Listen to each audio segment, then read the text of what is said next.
이놈! 네가 천석보를 숨긴 곳을 대라! 변 사또가 부채를 휘두르며 고함을 질렀습니다. 주막 마당 한가운데 무릎 꿇린 연화의 아버지, 그의 등에는 곤장 자국이 선명했고 입가에서는 피가 흘러내리고 있었어요. 네가 끝까지 입을 다물겠다면 네 딸년을 관비로 삼아 궁궐로 보내버리겠다. 사또의 도끼 어린 협박에 주막 안에서 지켜보던 연화의 가슴이 철렁 내려앉았습니다. 사또나리, 제발 한 번만 용서해 주십시오.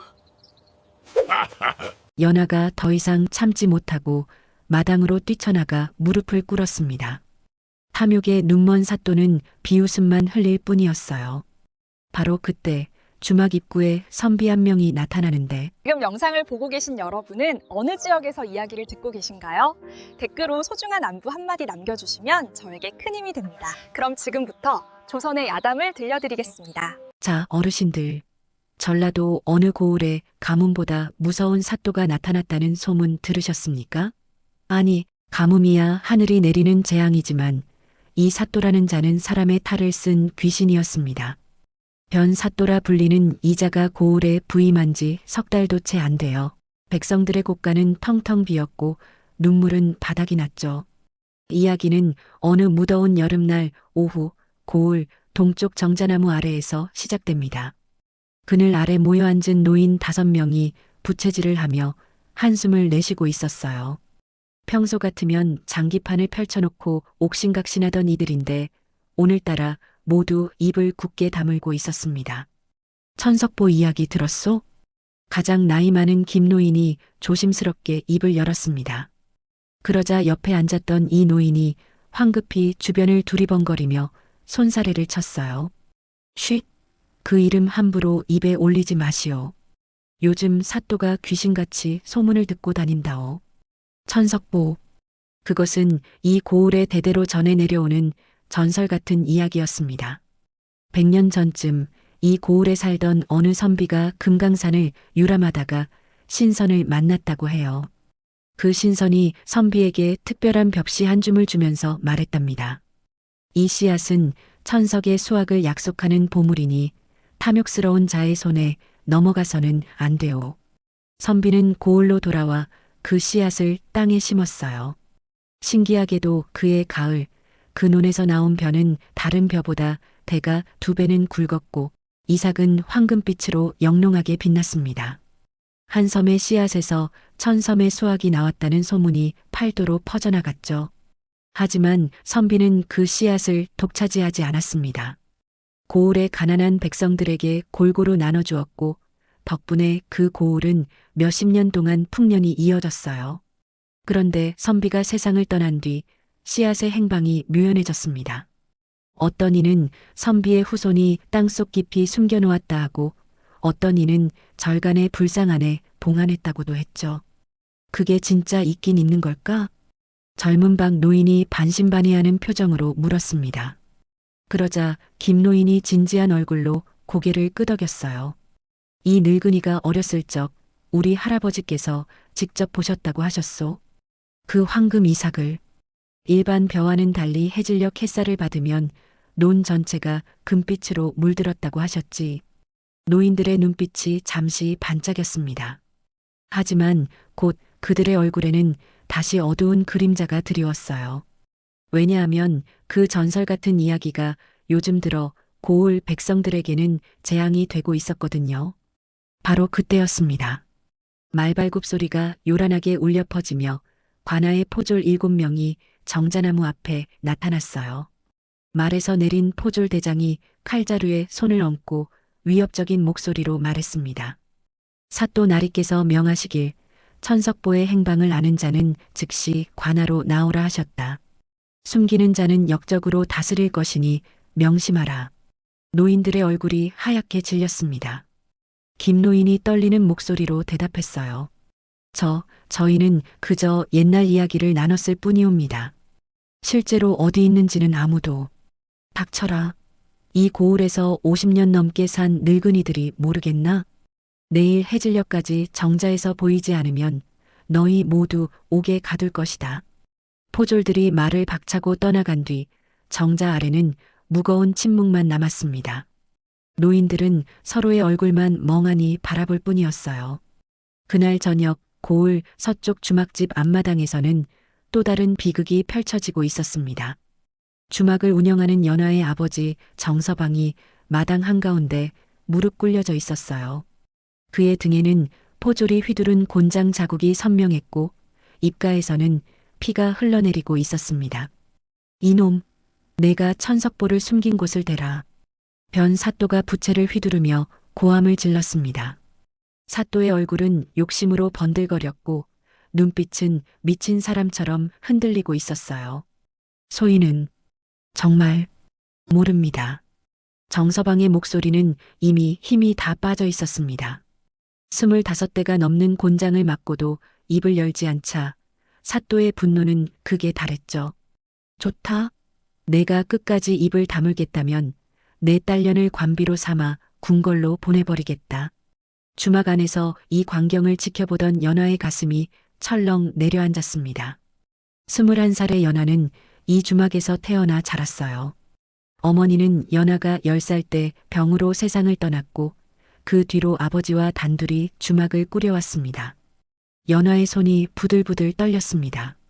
문틈으로 보이는 아버지의 구부정한 등이 너무나 초라해 보였어요. 평생 고을 사람들에게 따뜻한 밥 한 끼 대접하며 살아온 착한 사람인데 이제 곤장에 맞아 죽을 판이었습니다. 사또 나리, 제발 한 번만 용서해 주십시오. 연화가 더 이상 참지 못하고 마당으로 뛰쳐나갔습니다. 그녀는 사또 앞에 무릎을 꿇고 이마가 땅에 닿도록 절을 했어요. 하지만 사또는 비웃음만 흘릴 뿐이었습니다. 용서? 하하. 내 아비가 숨기고 있는 천석보만 내놓으면 당장이라도 용서해 주지. 저희 아버지는 정말 아무것도 모릅니다. 저희는 그저 주막을 운영하는 천한 백성일 뿐이옵니다. 연화의 목소리는 울음으로 떨렸습니다. 하지만 사또는 귀를 막은 듯 들은 척도 하지 않았어요. 흥, 이 주막 뒷뜰에 수상한 항아리가 묻혀 있다는 제보를 받았다. 오늘 밤 안에 파헤쳐서 확인할 것이니 각오해라. 사또가 손짓을 하자 포졸들이 우르르 뒷뜰로 몰려갔습니다. 곡괭이와 삽을 든 그들은 마치 도둑처럼 주막의 땅을 파헤치기 시작했어요. 연화가 정성껏 가꾸던 배추밭이 순식간에 엉망이 되었고 장독대는 산산조각 났습니다. 연화는 고개를 떨구고 주먹을 꽉 쥐었습니다. 손톱이 손바닥에 파고들어 아팠지만 그 아픔조차 느껴지지 않았어요. 분노와 슬픔과 무력감이 한꺼번에 밀려왔습니다. 바로 그때였습니다. 여기 국밥 한 그릇 말아주오. 낮고 차분한 남자 목소리가 주막 입구에서 들려왔어요. 연화가 고개를 들어보니 낡은 갓을 쓴 선비 한 명이 태연하게 주막 평상에 앉아 있었습니다. 다해진 도포를 입고 먼지투성이 집신을 신은 모습이 영락없는 가난한 선비였어요. 지금 그게 중요합니까? 보시다시피 관아에서. 연화가 당황한 목소리로 말하자 선비는 빙그레 웃으며 보찜을 내려놓았습니다. 보다시피 배가 고프오. 국밥 한 그릇이면 충분하니 부탁하오. 선비의 목소리에는 묘한 여유가 담겨 있었습니다. 마치 지금 이 난리통이 자신과는 전혀 상관없다는 듯한 태도였어요. 연화는 어이가 없었지만 손님을 내칠 수도 없는 노릇이었습니다. 부엌으로 들어가 서둘러 국밥을 말아내오는데 뒷뜰에서 포졸 하나가 고함을 질렀어요. 사또나리, 여기 항아리가 있습니다. 연화의 심장이 쿵 하고 내려앉았습니다. 그 항아리 속에는 정말로 무언가가 들어 있었거든요. 하지만 그건 천석보 같은 대단한 게 아니었습니다. 돌아가신 어머니가 남긴 낡은 비녀 하나와 연화가 어렸을 때 쓰던 헝겊 인형뿐이었죠. 사또가 직접 뒷뜰로 뛰어가더니 항아리 뚜껑을 벌컥 열었습니다. 잠시 후 사또의 얼굴이 시뻘겋게 달아올랐어요. 이게 뭐냐? 고작 이런 쓰레기를 숨겨놓았단 말이냐? 사또가 항아리를 집어던지자 비녀와 인형이 땅바닥에 나뒹굴었습니다. 연화는 달려가 그것들을 주워 안았어요. 어머니의 체온이 아직도 느껴지는 듯한 비녀였는데 이제 흙투성이가 되어버렸습니다. 감히 나를 속였구나. 내일 해질녘까지 천석보를 찾아내지 못하면 내 아비는 옥사할 것이고 너는 관비가 될 것이다. 명심해라. 사또는 도끼 어린 눈빛으로 연하를 노려보았습니다. 그의 눈에는 욕망과 광기가 뒤섞여 있었어요. 연하는 온몸이 얼어붙는 것 같았습니다. 포졸들이 말을 몰고 떠나간 뒤 주막은 폐허처럼 조용해졌습니다. 연하는 쓰러진 아버지를 부축해 방으로 옮기고 상처에 약을 발랐어요.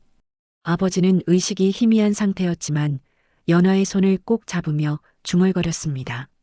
미안하다. 연하야. 아비가 무능해서. 아버지 말씀 마세요. 제가 꼭 방법을 찾아낼게요. 연하의 눈에서 뜨거운 눈물이 주르르 흘러내렸습니다. 하지만 방법이 있을 리 없었어요. 천석보가 정말 존재하는지조차 확실하지 않은데 내일 해질녘까지 어떻게 찾아낸단 말입니까? 연하가 방문을 닫고 나오는데 아까 그 선비가 평상에서 국밥을 먹고 있었습니다. 믿기지 않게도 그는 이 난리 속에서 천천히 숟가락을 떠서 입으로 가져가고 있었어요. 손님, 대체 어찌 그리 태평하신 겁니까? 연하가 참지 못하고 물었습니다. 선비는 국밥 그릇을 내려놓고 연하를 바라봤어요. 그의 눈빛은 맑고 깊었습니다. 마치 모든 것을 꿰뚫어 보는 듯한 눈빛이었죠. 세상에서 가장 귀한 씨앗이 무엇인지 아시오? 선비가 갑자기 엉뚱한 질문을 던졌습니다. 연하는 어리둥절한 표정을 지었어요. 무슨 말씀이십니까? 사또가 찾는 것은 황금빛 벽시겠지만 진짜로 귀한 씨앗은 따로 있소. 바로 사람의 마음속에 있는 정의와 용기라는 씨앗이요. 선비의 말은 수수께끼 같았습니다. 하지만 연하는 그 말 속에서 묘한 울림을 느꼈어요. 손님은 대체 누구십니까? 나는 그저 떠돌이 선비일 뿐이요. 이름은 이겸이라 하오. 이겸이라 자신을 소개한 선비는 국밥값을 평상 위에 놓고 일어섰습니다. 그리고 보찜을 메고 주막 문을 나서려 했어요. 잠깐만요. 손님, 하룻밤 묵고 가시는 건 어떻습니까? 연하가 다급하게 불렀습니다. 왜 그랬는지 자신도 알 수 없었어요. 다만 이 선비가 떠나면 안 될 것 같은 느낌이 들었습니다. 이겸은 잠시 망설이다가 고개를 끄덕였습니다. 그러지요. 마침에도 저물었으니. 연하는 이겸을 작은 방으로 안내했습니다. 주막에서 가장 깨끗한 방이었지만 초라하긴 마찬가지였어요. 이겸은 개의치 않고 보찜을 방구석에 내려놓았습니다. 그날 밤 연하는 잠을 이룰 수 없었습니다. 내일 해질녘이면 아버지는 옥사하고 자신은 관비가 될 운명이었어요. 창문 밖으로 달빛이 스며들었지만 그 빛조차 차갑게만 느껴졌습니다. 바로 그때 이겸이 묵고 있는 방에서 희미한 불빛이 새어나왔습니다. 연하는 조심스럽게 다가가 문틈으로 안을 들여다봤어요. 이겸은 촛불을 켜놓고 무언가를 꺼내보고 있었습니다. 연하의 눈이 휘둥그레졌어요. 이겸의 손에는 붉은 비단으로 감싼 물건이 들려 있었고 그것이 촛불에 반사되어 은은하게 빛나고 있었거든요. 저게 대체 뭘까? 연하의 가슴이 두근거렸습니다. 평범한 선비치고는 뭔가 석연치 않은 구석이 있었어요. 하지만 지금은 그런 걸 따질 때가 아니었습니다. 연하는 방으로 돌아와 무릎을 꿇고 앉았습니다. 그리고 두 손을 모아 하늘을 향해 기도했어요. 하늘이시여, 제발 저희 아버지를 살려주소서. 어떤 방법이든 쫓아오니 내일까지 길을 열어주소서. 긴긴 밤이 깊어갔습니다.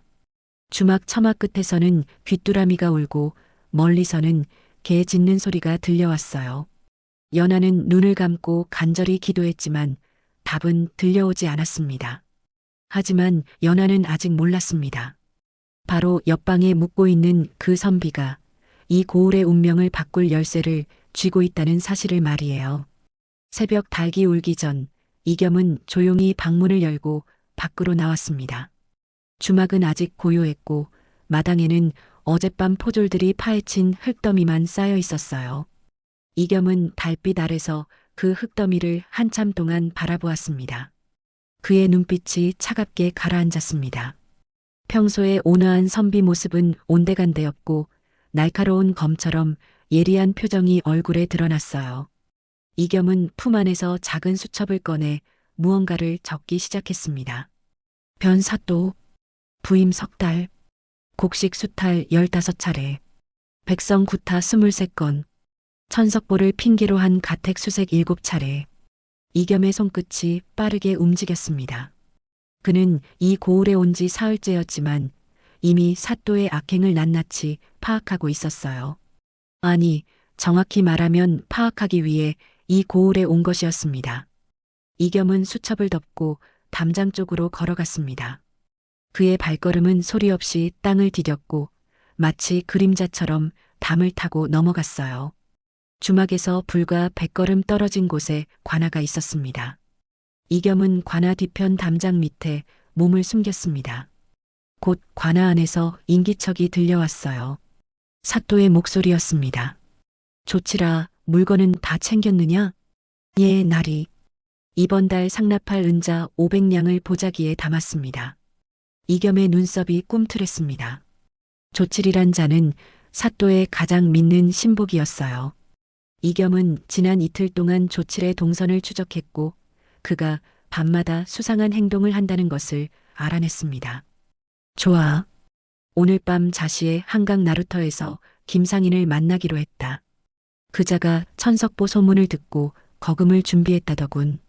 사또의 목소리에 탐욕이 뚝뚝 묻어났습니다. 이겸은 이를 악물었어요.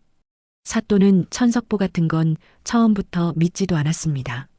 다만 그걸 핑계로 백성들을 협박해서 재물을 뜯어내고 그것도 모자라 암상인들에게 헐값에 팔아넘기려는 속셈이었던 거죠. 하지만 날이 만약 백성들이 천석보를 정말 가지고 있다면 어쩌시렵니까? 조칠이 조심스럽게 물었습니다. 그러자 사또가 비웃음을 터뜨렸어요. 그런 게 있을 리 없지. 100년도 더 된 허황된 전설일 뿐이야. 하지만 백성들은 그걸 믿고 있으니 우리는 그 믿음을 이용하면 되는 거다. 크크크. 이겸의 주먹에 힘이 들어갔습니다. 손등의 핏줄이 불끈 솟아올랐어요. 하지만 그는 참았습니다. 아직 때가 아니었거든요. 이겸이 주막으로 돌아왔을 때는 동쪽 하늘이 희끗희끗 밝아오고 있었습니다. 그런데 마당에 연하가 서 있었어요. 연하는 우물가에서 두레박으로 물을 길어 올리고 있었습니다. 일찍 일어나셨군요. 이겸이 말을 걸자 연하가 깜짝 놀라며 뒤돌아봤습니다. 그녀의 눈은 퉁퉁 부어 있었고 얼굴은 창백했어요. 밤새 한숨도 못 잔 게 분명했습니다. 손님도 일찍 일어나셨네요. 연하의 목소리는 힘이 없었습니다. 이겸은 그녀에게 다가가 두레박을 받아들었어요. 제가 하겠습니다. 아니, 괜찮습니다. 손님께서 손님이라 해도 묵고 있는 집안일을 거둘 수는 있지 않겠습니까? 이겸의 말투는 부드러웠지만 단호했습니다. 연하는 더 이상 거절하지 못하고 물러섰어요. 이겸은 능숙한 솜씨로 물동이에 물을 가득 채웠습니다. 혹시 밤에 어디 다녀오셨습니까? 연하가 조심스럽게 물었습니다. 이겸의 손이 잠깐 멈칫했어요. 왜 그리 생각하십니까? 제가 잠이 안 와서 마당을 서성이다가 손님께서 담을 넘는 걸 봤습니다. 연하의 목소리는 떨렸습니다. 혹시 이겸이 도둑이 아닐까 하는 두려움과 그래도 뭔가 도움을 받을 수 있지 않을까 하는 기대가 섞여 있었어요. 이겸은 한참을 말없이 연하를 바라보았습니다. 그러다 천천히 입을 열었어요. 제가 묻겠습니다. 천석보를 정말 아십니까? 연하의 눈이 흔들렸습니다. 그녀는 고개를 저으려다가 문득 멈췄어요. 저는 잘 모릅니다. 다만 돌아가신 어머니께서 한 번 말씀하신 적이 있습니다. 천석보는 탐욕스러운 자에게는 재앙이 되고 선한 자에게는 축복이 된다고. 어머님께서 어디 계신다고 하셨습니까? 이겸의 질문에 연하가 고개를 저었습니다. 정확한 장소는 말씀하지 않으셨어요. 다만 이 고을 어딘가에 있고 때가 되면 스스로 주인을 찾아간다고만. 이겸의 눈빛이 깊어졌습니다. 그는 무언가 생각에 잠긴 듯 턱을 쓸어내렸어요. 바로 그때 주막 밖에서 말발굽 소리가 요란하게 울려 퍼졌습니다. 포졸 10명이 주막을 에워쌌어요. 맨 앞에는 조칠이 말에 타고 있었습니다. 주막집 계집, 나와라.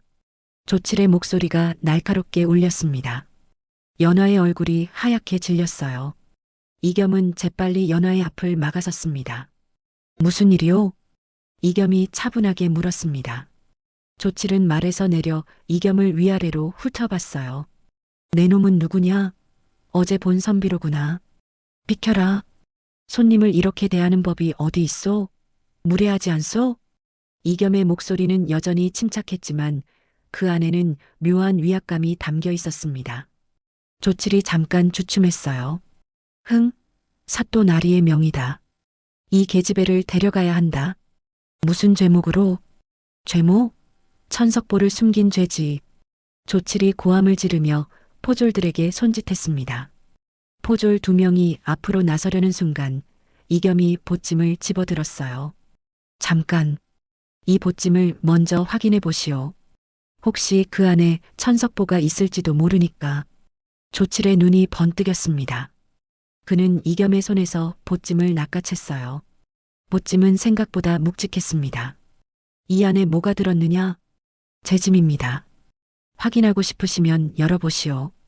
이겸의 말에 조칠이 보찜의 매듭을 풀기 시작했습니다. 연하는 숨을 죽이고 지켜봤어요. 왜 이겸이 저런 행동을 하는지 알 수 없었습니다. 보찜이 반쯤 열렸을 때였습니다. 안에서 붉은 비단 조각이 삐죽 튀어나왔어요. 조칠의 손이 그것을 잡으려는 순간 연하가 벌떡 앞으로 나섰습니다. 안 돼요.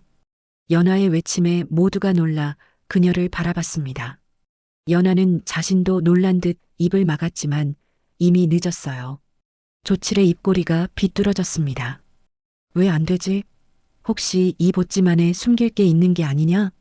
조칠이 더욱 힘을 주어 보찜을 열려고 했습니다. 바로 그때 연하가 이겸의 팔을 덥석 붙잡았어요. 이분은 제 정혼자입니다. 주막 마당이 순식간에 조용해졌습니다. 포졸들이 놀란 눈으로 연하를 쳐다봤고 조칠은 어이없다는 표정을 지었어요. 이겸마저 깜짝 놀란 얼굴로 연하를 바라봤습니다. 뭐라고? 조칠이 더듬거렸습니다. 연하는 떨리는 목소리로 말을 이었어요. 이분과 저는 3년 전에 혼인을 약속했습니다. 이제 곧 혼례를 올릴 예정이었고요. 그런데 정혼자의 보찜을 함부로 뒤진다는 게 말이나 됩니까? 조선의 법도에 정혼자는 남편이나 다름없다는 걸 모르십니까? 연하의 말에는 절박함이 배어 있었습니다. 조칠의 얼굴이 붉어졌다가 창백해졌어요. 연하의 말이 맞았거든요. 조선시대에 정혼자의 물건을 함부로 뒤지는 것은 그 집안의 명예를 짓밟는 일이었습니다. 이런 헛소리를. 조칠이 소리쳤지만 목소리에 확신이 없었습니다. 주변에 모여든 고을 사람들이 수군거리기 시작했어요. 저 애가 거짓말을 할 리 없지. 연하가 정혼자가 있었다니 처음 듣는 소린데. 그래도 저렇게 당당히 말하는 걸 보니 정말일지도 몰라. 백성들의 수군거림이 커지자 조칠은 난처한 표정이 되었습니다. 함부로 보찜을 열었다가 나중에 문제가 생기면 골치 아파질 터였어요. 좋다. 오늘은 이만 물러가겠다. 하지만 해질녘까지 천석보를 가져오지 못하면 정혼자고 뭐고 소용없다는 걸 명심해라. 조칠이 보찜을 내던지고 말에 올라탔습니다. 포졸들도 뒤따라 말을 몰고 사라졌어요. 사람들이 하나둘 흩어지고 주막 마당에는 연하와 이겸만 남았습니다. 연하는 이겸의 팔을 잡고 있던 손을 슬며시 놓았어요. 그녀의 얼굴이 새빨개졌습니다. 죄송합니다. 급한 마음에. 연하는 고개를 숙였습니다. 손님의 보찜을 지키려다가 저런 거짓말까지 해버렸으니 이겸이 화를 낼 게 뻔했어요. 그런데 이겸은 웃고 있었습니다. 그의 눈가에 잔잔한 웃음이 번졌어요. 훌륭한 기지였습니다. 네. 연하가 고개를 들어 이겸을 바라봤습니다. 이겸은 보찜을 집어들며 말했어요. 덕분에 이 안의 물건을 지켰습니다. 고맙습니다. 그 안에 정말 중요한 게 들었습니까? 연하의 질문에 이겸이 잠시 망설였습니다. 그러다 천천히 고개를 끄덕였어요. 목숨보다 중요한 것이 들어 있습니다.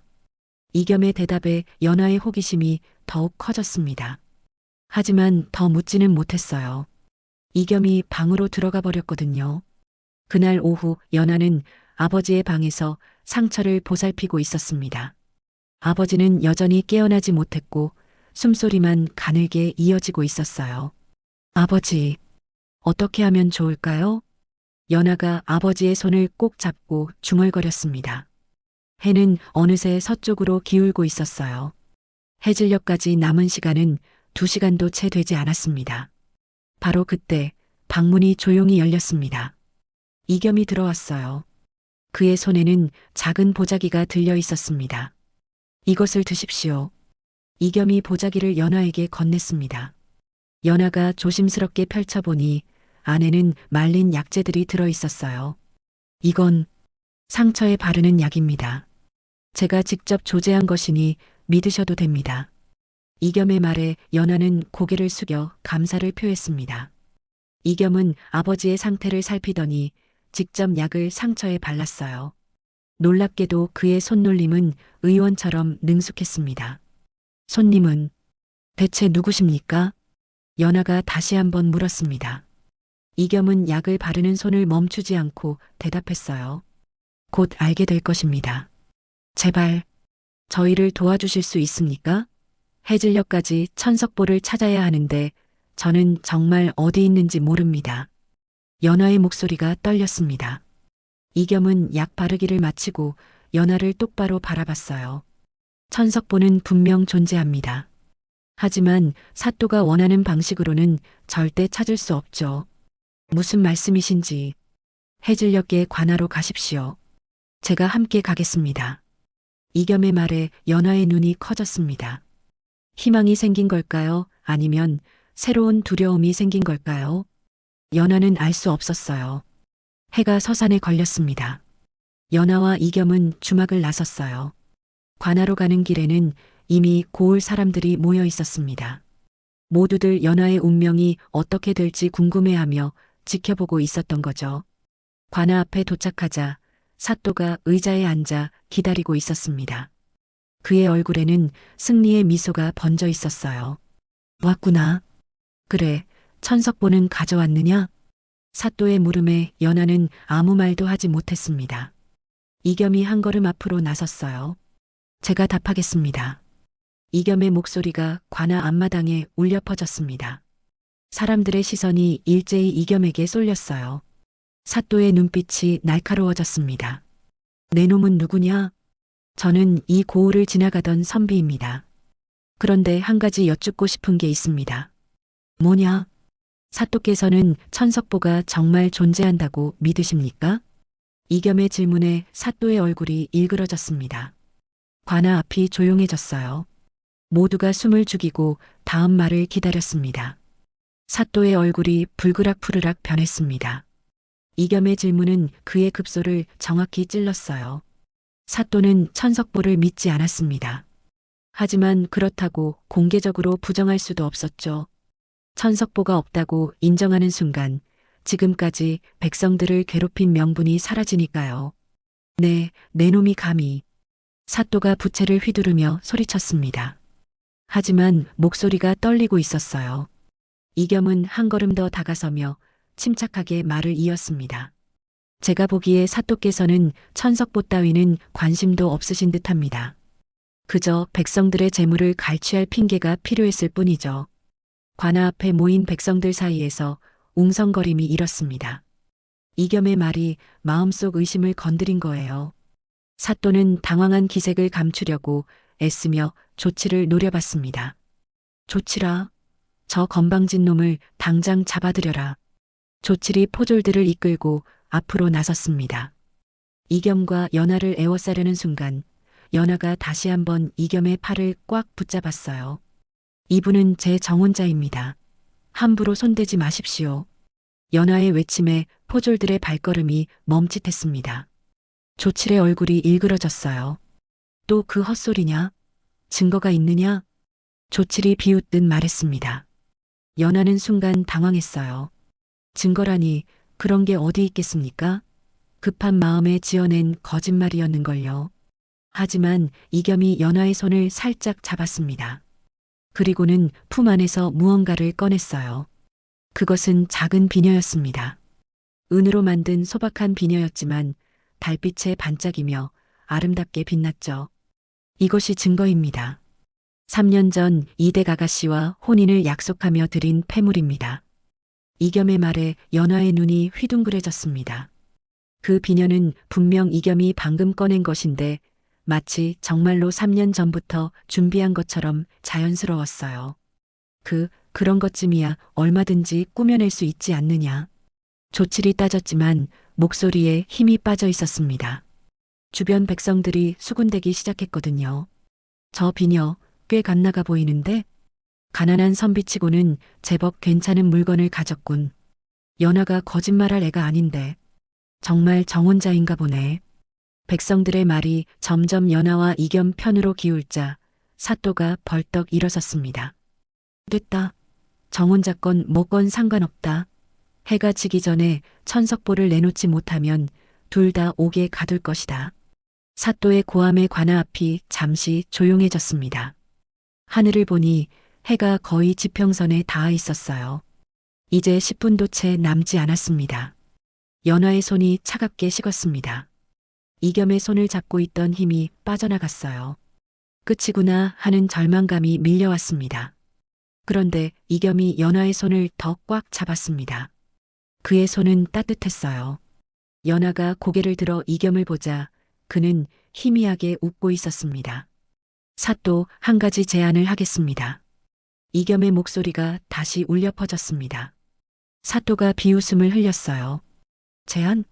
내 놈 따위가 나한테 제안을 한다고? 천석보를 찾는 방법을 알려드리겠습니다. 대신 조건이 있습니다. 이겸의 말에 사또의 눈빛이 번쩍였습니다. 탐욕이 이성을 앞섰던 거예요. 무슨 조건이냐? 이 아가씨와 그 아버지를 풀어주십시오. 그리고 오늘 밤 저와 단둘이 천석보를 찾으러 가십시오. 뭐? 단둘이? 사또가 의심스럽다는 표정을 지었습니다. 이겸은 태연하게 고개를 끄덕였어요. 천석보는 탐욕스러운 자의 눈에는 보이지 않는다고 하지 않았습니까? 많은 사람이 함께 가면 욕심이 겹쳐져서 찾을 수 없습니다. 사또께서 혼자 가셔야 합니다. 이겸의 말은 그럴듯했습니다. 사또는 잠시 고민하는 듯 하더니 결국 고개를 끄덕였어요. 좋다. 하지만 만약 내 놈이 날 속인다면 내 놈과 저 계집애는 물론이고 이 고을 백성 모두가 벌을 받을 줄 알아라. 알겠습니다. 이겸이 담담하게 대답했습니다. 사또는 손을 휘저으며 명령했어요. 일단 저 계집애의 아비를 풀어줘라. 하지만 계집애는 관아에 잡아두어라. 인질로 삼을 것이다. 포졸들이 연하를 붙잡으려 했습니다. 연하는 이겸을 향해 불안한 눈빛을 보냈어요. 이겸은 조용히 고개를 끄덕이며 말했습니다. 괜찮습니다. 제가 반드시 당신을 구해내겠습니다. 연하의 가슴이 두근거렸습니다. 이겸의 눈빛에는 흔들림이 없었어요. 마치 모든 것을 계획한 듯한 여유가 담겨 있었습니다. 연하는 포졸들에게 끌려 관아 안으로 들어갔습니다. 좁고 어두운 방에 갇혔어요. 창살 틈으로 보이는 하늘에는 별이 하나둘 떠오르고 있었습니다. 손님은, 아니, 이겸 낭군은 대체 무슨 생각을 하고 계신 걸까? 연하는 이겸을 낭군이라 부르며 속으로 중얼거렸습니다. 처음엔 거짓말이었지만 이제는 그 말이 묘하게 진짜처럼 느껴졌어요. 한편 이겸은 사또와 함께 말을 타고 고을 동쪽으로 향했습니다. 달빛이 길을 비추고 있었어요. 사또는 내내 의심스러운 눈초리로 이겸을 훑어봤습니다. 천석보가 정말 여기 있는 게냐? 곧 알게 되실 겁니다. 이겸의 대답은 늘 그랬듯 모호했습니다. 하지만 사또는 더 이상 묻지 않았어요. 탐욕이 의심을 눌러버렸거든요. 두 사람은 정자나무가 있는 곳에 도착했습니다. 낮에 노인들이 모여 앉아 이야기를 나누던 바로 그곳이었어요. 달빛 아래 정자나무는 음산하게 그림자를 들이우고 있었습니다. 여기서 뭘 하자는 거냐? 사토가 불안한 목소리로 물었습니다. 이겸은 말에서 내려 정자나무 밑으로 걸어갔어요. 사또, 혹시 이 나무가 몇 년이나 되었는지 아십니까? 그런 건 왜 묻느냐? 이 나무는 200년이 넘었습니다. 천석보 전설이 시작될 때부터 이 자리를 지켜온 나무죠. 이겸의 말에 사또의 눈이 번쩍였습니다. 그는 황급히 말에서 내려 나무 주변을 살폈어요. 그럼 천석보가 이 나무 밑에 묻혀 있단 말이냐? 그렇지 않습니다. 이겸의 대답에 사또가 화를 냈습니다. 뭐, 그럼 왜 여길 데려온 거냐? 천석보는 땅속에 있지 않습니다. 사람들의 마음속에 있죠. 이겸이 나무를 쓰다듬으며 말했습니다. 사또는 이겸이 자신을 놀리는 거라 생각하고 칼을 뽑아들었어요. 내 놈, 날 농락했구나. 바로 그때였습니다. 어둠 속에서 말발굽 소리가 들려왔어요. 사또가 놀라 뒤를 돌아보니 관복을 입은 역졸들이 사방에서 나타났습니다. 뭐야 이게? 사또가 당황하며 뒷걸음질 쳤습니다. 이겸은 천천히 품 안에서 무언가를 꺼냈어요. 붉은 비단에 쌓여있던 그것이 달빛에 반짝였습니다. 마패였습니다. 변 사또, 그대의 죄를 물어 다스리겠다. 이겸의 목소리가 낮고 위험 있게 울려 퍼졌습니다. 사또의 얼굴이 새하얗게 질렸어요. 내 놈이 암행어사라고? 내 이름은 이겸. 전라도 일대의 탐관 오리를 조사하라는 어명을 받들어 이곳에 왔노라. 이겸이 마패를 높이 들자 역졸들이 일제히 무릎을 꿇었습니다. 사또는 그 자리에 주저앉았어요. 다리에 힘이 풀린 겁니다. 사또. 제가 잘못했습니다. 용서해 주십시오. 사또가 바닥에 이마를 찌으며 애원했습니다. 하지만 이겸의 표정은 차갑기만 했어요. 그대가 백성들에게 저지른 일을 낱낱이 기록했다. 곡식수탈, 무고한 백성 구타, 뇌물수수, 암상인과의 결탁. 이 모든 것이 역적 행위에 해당하느니라. 이겸의 말 한마디 한마디가 사또의 심장을 찔렀습니다. 사또는 온몸을 떨며 바닥에 엎드렸어요. 역졸들아, 저자를 결박하라. 이겸의 명령에 역졸들이 사또를 붙잡았습니다. 사또는 비명을 지르며 발버둥쳤지만 소용없었어요. 이겸은 말을 타고 관아로 향했습니다. 그의 마음속에는 한 사람의 얼굴이 떠올랐어요. 바로 연하였습니다. 관아에 도착한 이겸은 곧장 연하가 갇힌 방으로 향했습니다. 문을 열자 연하가 창살을 붙잡고 서 있었어요. 달빛을 받은 그녀의 얼굴은 창백했지만 눈빛만은 또렷했습니다. 이겸님? 연하가 떨리는 목소리로 불렀습니다. 이겸은 방 안으로 들어가 연하 앞에 섰어요. 이제 괜찮습니다. 사또는 체포되었고 아버님도 곧 이곳으로 모셔올 것입니다. 이겸의 말에 연하의 눈에서 눈물이 주르르 흘러내렸습니다. 안도의 눈물이었어요. 정말입니까? 그렇습니다. 이겸이 고개를 끄덕였습니다. 연하는 참았던 감정이 터져나와 그 자리에 주저앉았어요. 이겸은 조용히 그녀 곁에 앉았습니다. 한참을 울던 연하가 고개를 들어 이겸을 바라봤습니다. 손님은? 아니, 어사또께서는 처음부터 모든 걸 계획하셨던 건가요? 아닙니다. 계획은 절반뿐이었습니다. 절반이요? 나머지 절반은 당신의 용기가 채워주었습니다. 이겸의 말에 연하의 얼굴이 붉어졌습니다. 이겸은 품 안에서 아까 그 은비녀를 꺼내 연하의 손에 쥐어주었어요. 이건 정말로 드리는 겁니다. 정혼 예물로. 연하의 눈이 커졌습니다. 심장이 너무 빨리 뛰어서 숨쉬기가 힘들 정도였어요. 하지만 저는 그저 주막집 딸일 뿐입니다. 어사또하는 신분보다 중요한 게 마음입니다. 당신은 아버지를 구하기 위해 목숨을 걸었고 낯선 나그네를 믿어주었습니다. 그런 당신의 마음이 제게는 천석보보다 귀합니다. 이겸의 진심 어린 목소리에 연하는 더 이상 말을 잇지 못했습니다. 다만 비녀를 꼭 쥔 채 고개를 끄덕였어요. 바로 그때 밖에서 발소리가 들렸습니다. 역졸이 연하의 아버지를 부축해 오고 있었어요. 연하가 벌떡 일어나 달려갔습니다.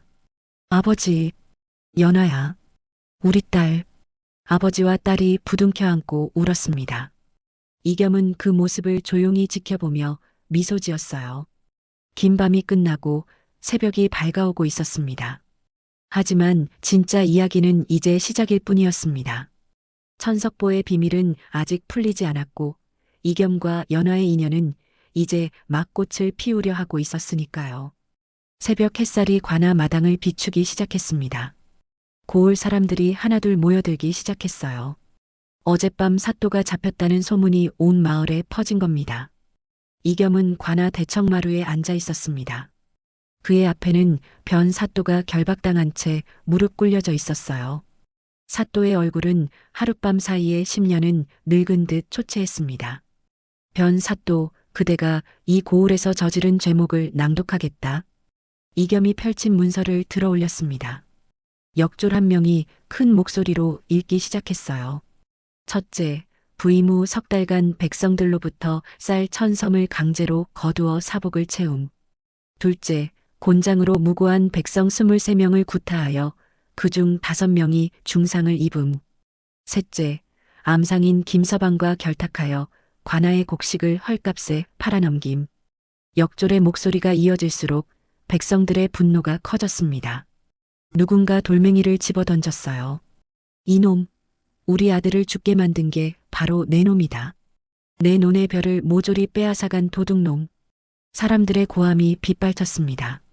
사또는 고개를 숙인 채 떨기만 했어요. 이겸이 손을 들어 조용히 하라는 신호를 보냈습니다. 관아 마당이 다시 조용해졌죠. 변 사또, 마지막으로 할 말이 있느냐?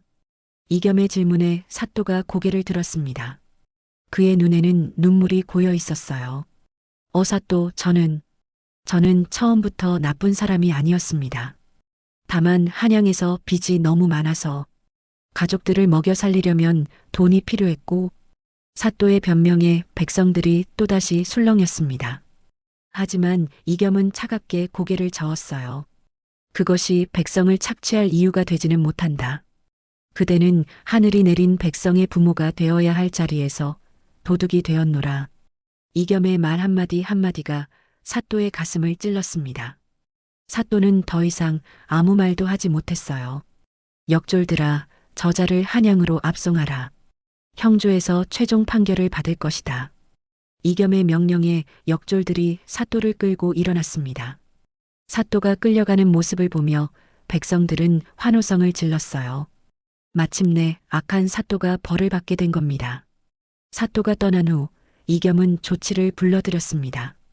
조칠도 밤새옥에 갇혀 있었는데 사또보다 더 비참한 몰골이었어요. 조칠, 내 놈도 사또 못지않은 죄를 지었다.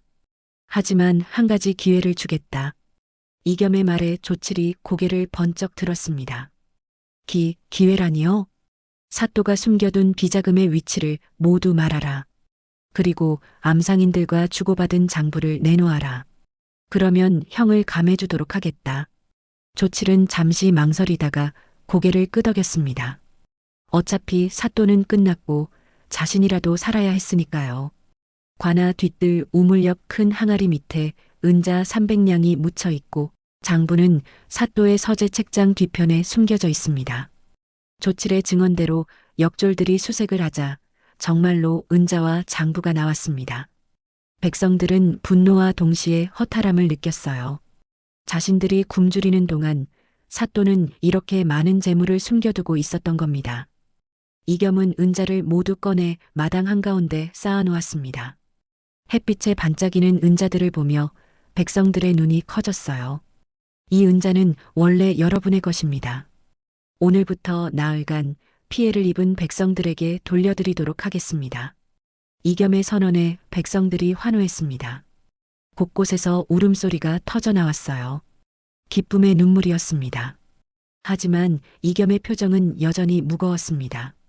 그는 연하를 바라봤어요. 연하는 아버지를 부축하며 마당 한쪽에 서 있었습니다. 이겸이 연하에게 다가갔습니다. 백성들의 시선이 일제히 두 사람에게 쏠렸어요. 연하, 잠시 따로 이야기를 나눌 수 있겠습니까? 이겸의 부탁에 연하가 고개를 끄덕였습니다. 두 사람은 관아 뒤뜰로 걸어갔어요. 아침 햇살이 따스하게 내리쬐고 있었습니다. 천석보 이야기를 기억하십니까? 이겸이 먼저 입을 열었습니다. 연하는 고개를 끄덕였어요. 예, 어머니께서 말씀하셨던 건 말씀이시죠? 어머님께서는 천석보가 어디 있다고 하셨습니까? 연하는 잠시 생각에 잠겼습니다. 그때의 기억을 되살리려 애쓰는 것 같았어요. 어머니께서는 천석보는 욕심 많은 자에게는 보이지 않고 진정으로 백성을 사랑하는 자에게만 보인다고 하셨어요. 그리고 연하가 말을 멈췄습니다. 이겸이 조용히 기다렸어요. 정자나무 아래 샘물이 마르지 않는 한 천석보는 사라지지 않는다고 하셨습니다. 이겸의 눈빛이 번쩍였습니다. 그는 고개를 끄덕이며 연하의 손을 잡았어요. 저와 함께 가주시겠습니까? 천석보를 찾으러. 연하의 얼굴이 붉어졌습니다. 하지만 곧 고개를 끄덕였어요. 두 사람은 말을 타고 정자나무로 향했습니다. 어젯밤 이겸이 사또를 데려왔던 바로 그곳이었죠. 정자나무 아래에는 작은 샘물이 있었습니다. 맑은 물이 졸졸 흐르고 있었어요. 이겸은 말에서 내려 샘물 주변을 살폈습니다. 이상하군요. 분명 이 근처일 텐데. 이겸이 중얼거렸습니다. 연하도 함께 주변을 둘러봤어요. 하지만 특별한 건 보이지 않았습니다. 연하가 샘물에 손을 담갔습니다. 물은 차갑고 맑았어요. 그때 연하의 눈에 뭔가 반짝이는 게 보였습니다. 사또, 저기 보세요. 연하가 손가락으로 가리켰습니다. 샘물 바닥에 작은 돌이 하나 있었어요. 하지만 그건 평범한 돌이 아니었습니다. 햇빛을 받아 금빛으로 반짝이고 있었거든요. 이겸이 물속으로 손을 넣어 돌을 건져 올렸습니다. 그것은 주먹만 한 크기의 둥근 돌이었어요. 표면에는 이상한 글자가 새겨져 있었습니다. 이건 고대 문자입니다. 이겸이 놀란 목소리로 말했습니다. 그는 돌을 햇빛에 비춰보며 글자를 읽기 시작했어요.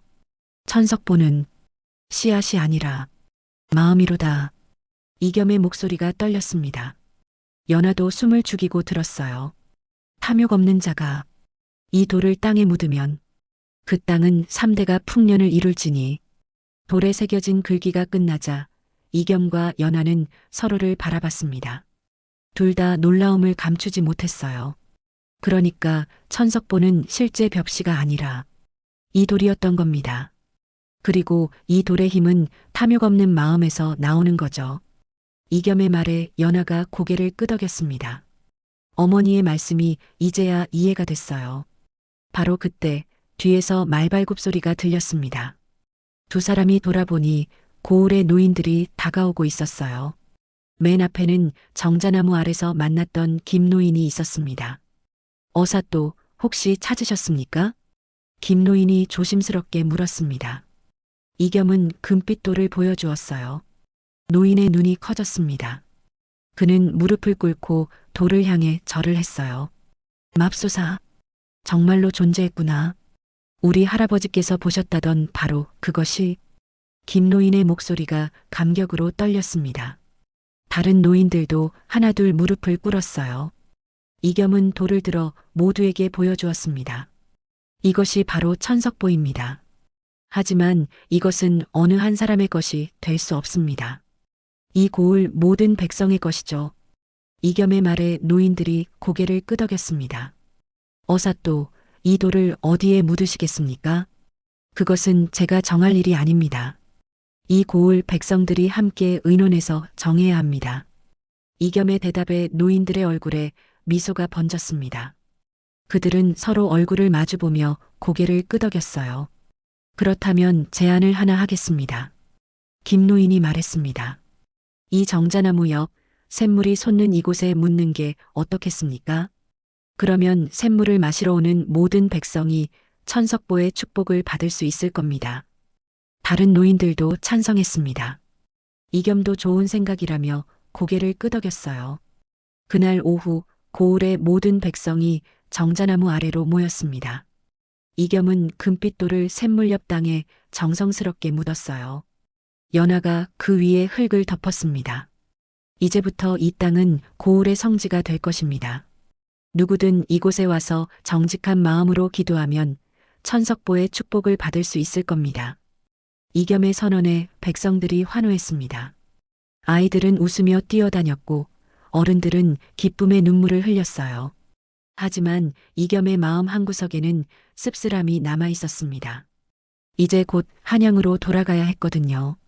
임무는 끝났고 다른 고을에서 그를 기다리고 있었습니다. 연화도 그것을 알고 있었습니다. 그녀는 이겸의 뒷모습을 바라보며 가슴이 아팠어요. 어제 받은 은비녀를 만지작거리며 이것이 마지막 추억이 될지도 모른다고 생각했습니다. 해가 서쪽으로 기울기 시작했습니다. 백성들이 하나둘 집으로 돌아가고 정자나무 아래에는 이겸과 연화만 남았어요. 언제 떠나시나요? 연화가 떨리는 목소리로 물었습니다. 이겸은 한참을 말없이 서쪽 하늘을 바라보다가 대답했어요. 내일 아침 일찍 떠나야 합니다. 연화의 눈에서 눈물이 흘러내렸습니다. 이겸은 그녀의 눈물을 닦아주며 말했어요. 하지만 반드시 돌아오겠습니다. 약속합니다. 정말이신가요? 이 은비녀가 증거입니다. 정혼한 여인을 어찌 버리고 가겠습니까? 이겸의 말에 연화는 웃음과 울음이 섞인 표정을 지었습니다. 두 사람은 정자나무 아래 서서 지는 해를 바라봤어요. 내일이면 이겸은 떠나야 했습니다. 하지만 그들의 이야기는 아직 끝나지 않았습니다. 진짜 시작은 이제부터였으니까요. 다음 날 새벽 주막 앞마당에는 고을 사람들이 모여 있었습니다. 이겸이 떠나는 길을 배웅하기 위해서였어요. 노인들부터 아이들까지 모두가 눈시울을 붉히고 있었습니다. 이겸은 말 위에 올라탔습니다.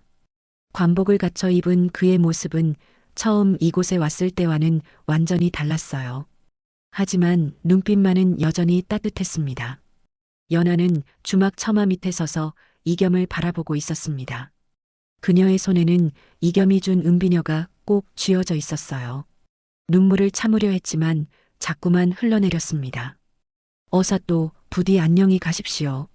김노인이 깊이 절을 하며 말했습니다.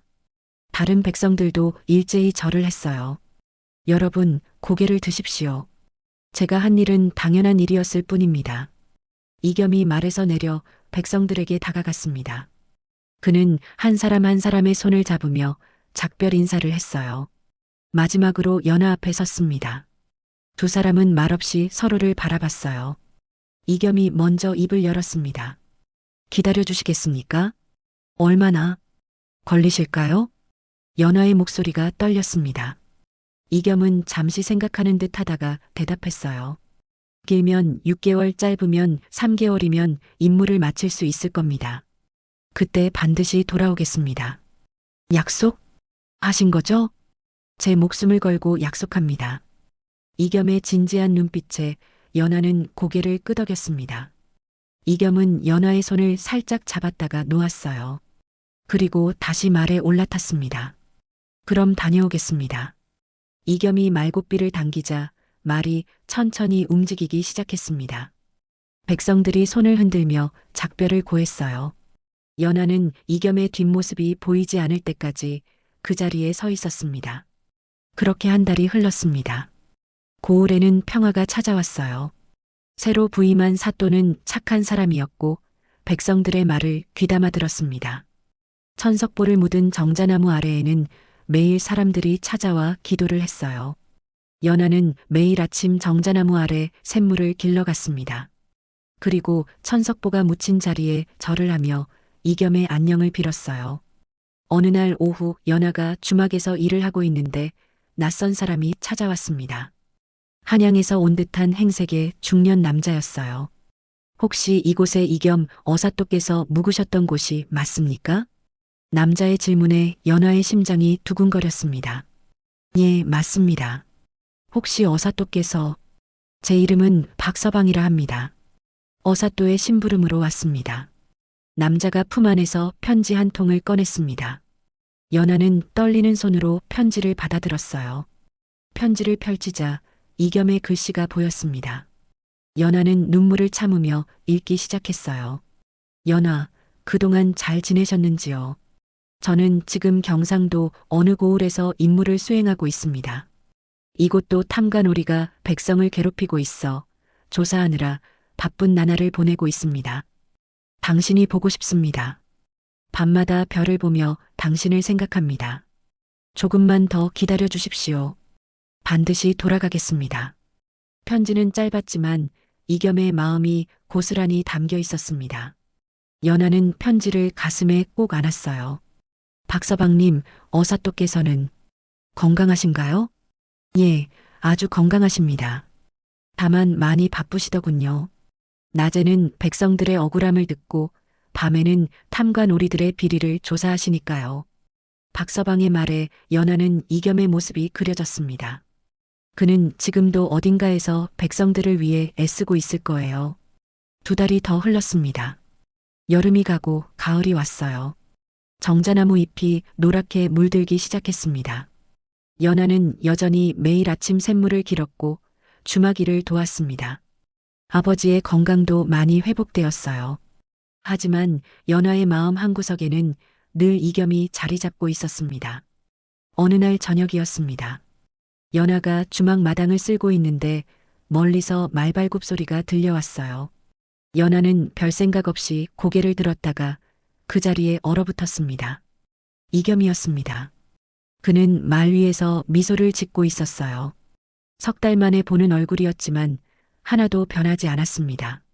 아니, 더 환해 보였어요. 다녀왔습니다. 이겸의 한마디에 연하는 빗자루를 떨어뜨리고 달려갔습니다. 그녀의 눈에서 눈물이 주르르 흘러내렸어요. 이겸이 말에서 내려 연하를 맞이했습니다. 2 사람은 한참을 말없이 서로를 바라봤어요. 늦었습니까? 이겸이 미안한 듯 물었습니다. 연하는 고개를 저었어요. 아니에요. 오셔서 다행입니다. 연하의 목소리는 울음과 웃음이 섞여 있었습니다. 이겸은 품 안에서 작은 보따리를 꺼냈어요. 이번에는 진짜 혼례 예물을 가져왔습니다. 보따리를 풀자 아름다운 비단 치마와 금가락지가 나왔습니다. 연하는 깜짝 놀라 손을 입에 갖다 댔어요. 이렇게 귀한 물건을. 당신은 제게 그보다 더 귀한 것을 주었습니다. 믿음과 용기를요. 이겸의 말에 연하는 더 이상 참지 못하고 울음을 터뜨렸습니다. 기쁨의 눈물이었어요. 주막 안에 있던 연하의 아버지가 나왔습니다. 그는 이겸을 보고 깊이 절을 했어요. 어사또 우리 딸을 부탁합니다. 장인어른 목숨을 걸고 지키겠습니다. 이겸도 정중하게 절을 했습니다. 아버지는 2 사람을 번갈아 보며 흐뭇하게 웃었어요. 그날 밤 고을에는 큰 잔치가 벌어졌습니다. 백성들이 모두 모여 이겸과 연하의 혼례를 축하했어요. 정자나무 아래에는 등불이 가득 걸렸고 풍물패가 흥겹게 음악을 연주했습니다. 이겸과 연하는 천석보가 묻힌 샘물 앞에서 혼례를 올렸습니다. 2 사람은 절을 하며 하늘과 땅에 맹세했어요. 하늘과 땅이시여, 저희 2 사람이 평생을 함께하겠다고 맹세합니다. 이겸의 목소리가 울려 퍼졌습니다. 연하도 고개를 숙이며 마음속으로 기도했어요. 혼례가 끝난 후 김노인이 앞으로 나왔습니다. 그의 손에는 작은 자루가 들려 있었어요. 어사또 저희가 준비한 선물입니다. 김노인이 자루를 열자 안에서 황금빛 벽시가 나왔습니다. 연하가 깜짝 놀라 물었어요. 이건 어디서 구하신 건가요? 천석보를 묻은 다음 날부터 이상한 일이 생겼습니다. 샘물 주변에 자라던 벼가 갑자기 황금빛으로 변하더군요. 우리는 그 씨앗을 모아두었습니다. 김노인의 말에 사람들이 술렁였습니다. 이겸은 황금빛 벽시를 손에 쥐고 햇빛에 비춰봤어요. 정말로 금빛으로 영롱하게 빛났습니다. 천석보의 전설이 진짜였구나. 이겸이 감탄하며 중얼거렸습니다. 연하도 놀란 눈으로 벽시를 바라봤어요. 어사또 이 씨앗을 받아주십시오. 그리고 이곳에 머물러 주십시오. 우리 고을의 사또가 되어 주십시오. 김노인의 제안에 다른 백성들도 환호했습니다. 모두가 이겸이 이곳에 남기를 바랐어요. 하지만 이겸은 고개를 저었습니다.